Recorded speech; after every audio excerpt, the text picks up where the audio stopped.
Hello. Those of you who didn't watch my What's It Like to Live Off-Grid video, got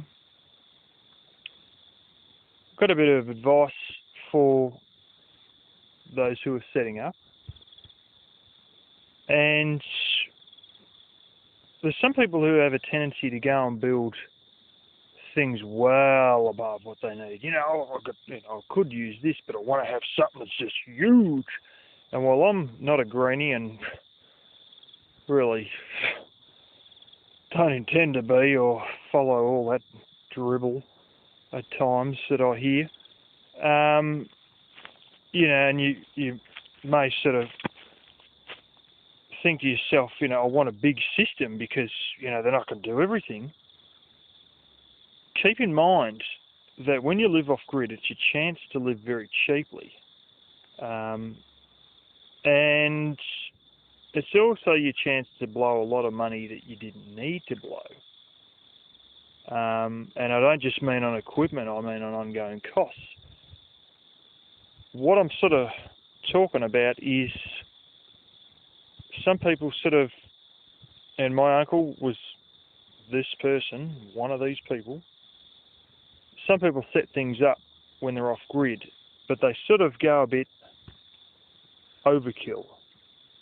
And I know that it is in the male thing sometimes to go a bit overkill. You want the biggest, you want the best. But keep in mind that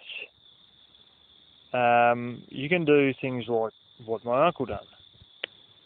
You could go out and buy a 14 kVA generator that literally you can calculate the fuel cost per 15 minutes of this thing running.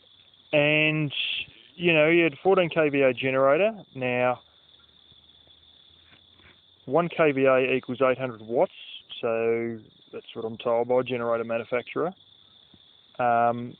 It worked out he had about 11,200 watts worth of generating capacity running away on this thing that cost a massive amount of money to use. He would use 200 to 300 watts of that power. You can do other things like think, I'll be right for fridges. I'll just go out and get myself a bit of ice and I'll just keep buying ice every week. You can make sort of little mistakes where you could have set it up a lot better, but you don't because you want the biggest and the best, and you blow a lot of money, not on the equipment alone, but on your ongoing costs. And when you live off-grid, it is an ultimate chance to make your ongoing expenses very, very small. So keep it in mind that there may be a point where you can go overkill, but realistically, are you just going to waste money on generator fuel? This also involves, people who think, I'm a right-wing person, I don't like all this hippie crap, therefore I'm not going to get solar panels. And then they charge out there and they buy a generator. And then they run the thing hours and hours and hours. And all they got on is a couple of lights. And you sit there thinking, God blimey, you could have saved yourself so much money in fuel by that way. So, although you may want the biggest and the best, and you may not like some of these greenie/hippie ideas,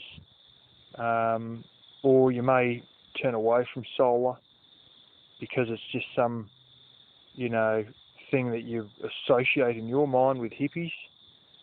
Don't sort of go and miss a good opportunity to save money that you could have otherwise spent on beer.